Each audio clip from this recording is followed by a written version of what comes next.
Patrick here at JTech.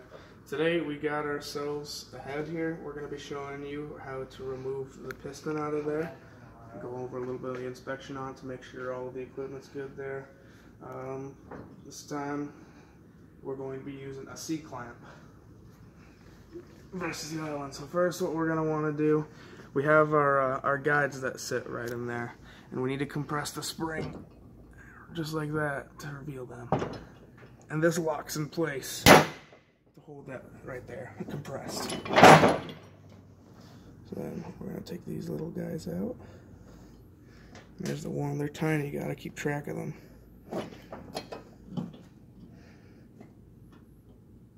And there's that second one. There we go.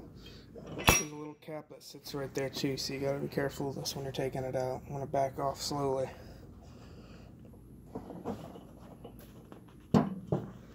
Let it up. That loosens off of there. Pull this back a little bit. So there's that little cap right there that sits inside of the spring. Look at the spring, or you're gonna look at the spring for any cracks. You're gonna test it for durability down the road. Everything looks good on that. All right. So next, what you're gonna want to do is we can now pop this piston out right through the bottom there, and there it is. What you can do is you can measure the stem in 3 different locations to make sure that there's no excessive wear or it's not warped or anything. You can look up here and see if there's any carbon buildup, it's pitted or cracked. You're going to look at the seat, you're going to look at the margin, make sure that everything is good, there's no cracks. Another way you could test this underneath is there's a blue paint that you can put under there. When it's sealed, you can tell if it seats completely, if all of the piston, or not the piston, the valve is blue all the way around. And that's just some of the things. And look at the carbon on the back too, clean it up. You can also lap the seat as well. You got a little plunger that sits there, and a little it's like a gridded component that sits there, and you push it up and you twist it while it's seated there, and it cleans up that seat. So what we're going to do is we're going to put this back in.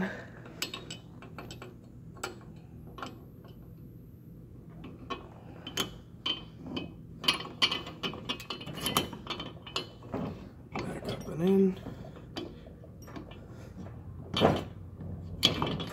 There you go. Leave that right underneath of the valve itself. You're going to want to keep the bottom part of the C-clamp underneath, or on the top of the head of the valve there, so that way whenever you compress the spring, the tension's there and it'll push down. You can get those little caps out. What we're gonna do now is we're gonna hold that in there, set that right in there, and we're gonna set this right over top of it, and we're gonna recompress it.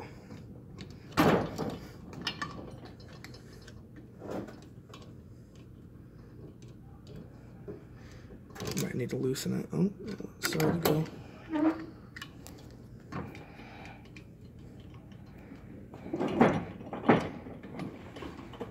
Let's see what we can do down here.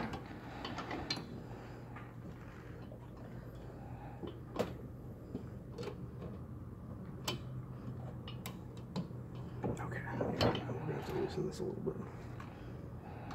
That's okay.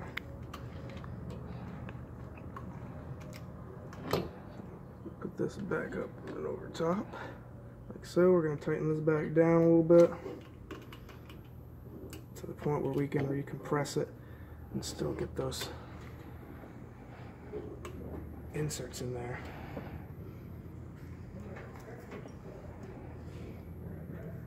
Should be good right there. So now we're going to lift back up on this and compress the spring.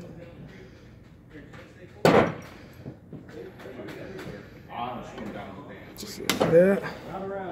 It's locked in. I'm going to grab these and put them back into the ribbed slots. That end up. Alright, where's the tools? Blackberry is fucking disgusting. Like I said, too black. It's so dark. You want to give this a try? Yes, I do. You got it. Where's the Okay. There you go. Hold these right there. Not highly recommended, just to help. Got Byron here holding this down for more leverage. We're gonna let this really slowly go. It ain't gonna pop right there. I have to recompress it.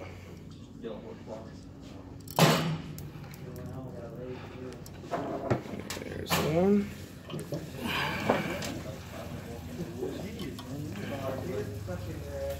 There's that one. That's perfect. That one right there. I'm holding it right now, so that way the spring is completely centered over the valve.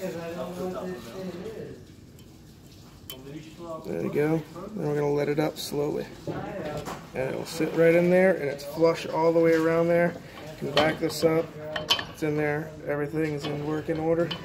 And you got yourself a reinstalled valve. I hope that helped you guys. We'll see you in the next video.